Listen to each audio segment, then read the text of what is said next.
Super star Rajinikanth அவர்களை பற்றி இளைய தளபதி விஜய் அவர்கள் கூறியதை தற்பொழுது காண்போம். சின்ன வயசுலிருந்தே நான் ரஜினி ரசிகன். வாரத்தில் 4 நாள் ஸ்கூலுக்கு போனால் 3 நாள் ரஜினி படம் பார்த்துட்ருப்பேன். எனக்கு 5 வயசாகி இருக்கிறப்ப ரஜினி சாரோட அன்புக்கு நான் அடிமை படம் ரிலீஸ் ஆச்சு. எப்படியாவது படம் பார்த்துடணும்னு ஆசை. ஆனால் ஸ்கூலுக்கு கட்டடிச்சிட்டு போகிற வயசு அல்ல அது. அதனால் நான் என்ன பண்ணினேன்னா, அப்பா ஷூட்டிங்க்கு போன உடனே எங்கள் அம்மா கிட்ட ரொம்ப அடம் பிடிச்சி மேட்னி ஷோவுக்கு போயிட்டேன். மேட்னி ஷோ பார்த்துட்டு வெளியே வந்ததும் திரும்பவும் ஈவினிங் ஷோ பார்க்கணும்னு அடம் பிடித்தேன். ஒரு போடு போட்டு வீட்டுக்கு கூட்டி வந்து விட்டாங்க. அங்கிருந்து நேரே சுரேந்திர மாமா வீட்டுக்கு போனேன். அவருக்கு நான் செல்லப்பிள்ளை. என்னடா திடீர்னு வந்திருக்கேன்னு கேட்டார். அன்புக்கு நான் அடிமை படம் பார்க்கணும்னு சொன்னேன். என்னடா திடீர்னு வந்து சொல்கிறானாரு. இல்லை, கண்டிப்பாக போகணும்னு சொன்னேன். சரி வா, அம்மா கிட்ட போய் சொல்லிட்டு போகலாம்னாரு. இல்லை, அம்மா கிட்ட சொன்னால் திட்டுவாங்க. நான் உங்கள் வீட்டில் இருக்கேன்னு சொல்லிட்டு வந்துட்டேன். படம் பார்த்துட்டு நைட்டு போயிடுறேன்னு. அதே மாதிரி சுரேந்திரர் மாமா கூட போய் 2வது தடவையாக படம் பார்த்துட்டு வீட்டுக்கு வந்துட்டேன். அப்படியும் சும்மா இருக்கலை. ஷூட்டிங் முடிஞ்சிட்டு 9 மணிக்கு அப்பா வந்தார்.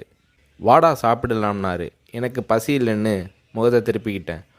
கோபமாக இருக்கிற மாதிரி நடிப்பு காட்டினேன். இல்லை, சாப்பிட்டு தான் ஆகணும். உன் ப்ராப்ளம் என்னன்னு சொல்லுனாரு. அன்புக்கு நான் அடிமைக்கு கூட்டிகிட்டு போனால் சாப்பிட்றேன்னு சொன்னேன். சாப்பாட்டை பரிமாறிக்கிட்டு இருந்த அம்மா என்னை பார்த்து, அட திருடா, என் கூட வந்து அந்த படத்தை மேட்னி ஷோவில் பார்த்துருக்குற மாதிரி முறைச்சி பார்த்தாங்க. சரி வந்து சாப்பிடுனாரு. சாப்பிட்டு முடித்ததும் நைட் ஷோவுக்கு கூட்டிகிட்டு போனார்.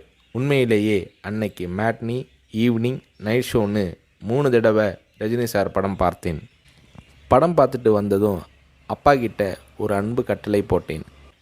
நாளைக்கு நான் ரஜினி சாரை பார்க்கணும், அவர் கூட நின்று ஃபோட்டோ எடுக்கணும்னு சொல்லி அப்பாவோட கழுத்தை கட்டி பிடிச்சிக்கிட்டேன். அடுத்த நாள் காலை நானும் என்னோடய ஃப்ரெண்ட் கார்த்திக்கும் அப்பா கூட போனோம். ரஜினி சார் வாகினி ஸ்டுடியோவில் ஏதோ ஒரு ஷூட்டிங்கில் பிஸியாக இருந்தார். நான் ரஜினி சாரை நேரடியாக பார்க்கிறது அதுதான் முதல் தடவை. எப்படி ரஜினி சார்கிட்ட பேசுகிறதுன்னு பயந்துக்கிட்டு இருந்தேன். அவர் கூட்டிகிட்டு போய் அன்பாக பேசினார். அப்படியே என்னை தன்னோட மடியில் உட்கார வச்சுக்கிட்டு என்ன படிக்கிறேன்னு கேட்டார். சொன்னேன், நான் உங்கள் கூட நின்று ஃபோட்டோ எடுக்கணும்னு சொன்னேன். சிரிச்சுக்கிட்டே என் கன்னத்தை தட்டி கொடுத்து எங்களை அணைச்சிக்கிட்டு ஃபோட்டோவுக்கு போஸ் கொடுத்தார். என்னால் மறக்க முடியாது அந்த இனிய நாளை, அவரது அன்பான அரவணைப்பை. வீட்டுக்கு வந்ததும், அப்பா நீங்கள் பெரிய டைரக்டர்னு சொல்கிறாங்க, ஆனால் என்னால் உங்களை டைரக்டராக ஏற்றுக்க முடியாது.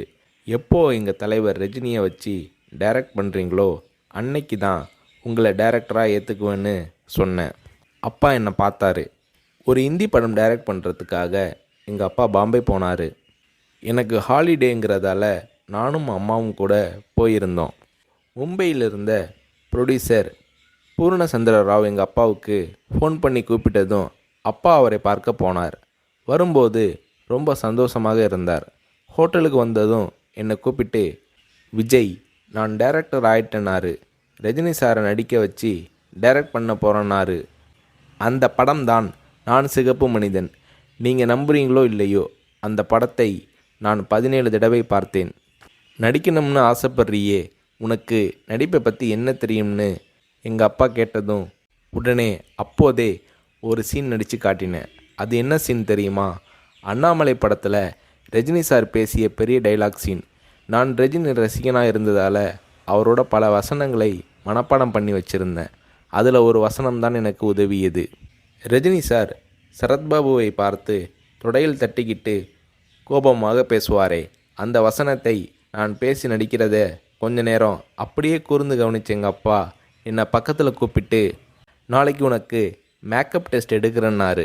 அவர் அந்த வார்த்தைகளை சொல்லி கை குலுக்கியதும் எனக்கு சிறகு முளைச்சி ஆகாயத்தில் பறக்கிற மாதிரி எல்லையில்லாத மகிழ்ச்சி பொங்கியது என்று நடிகர் ரஜினி அவர்களை பற்றி இளைய தளபதி விஜய் அவர்கள் கூறுகிறார்.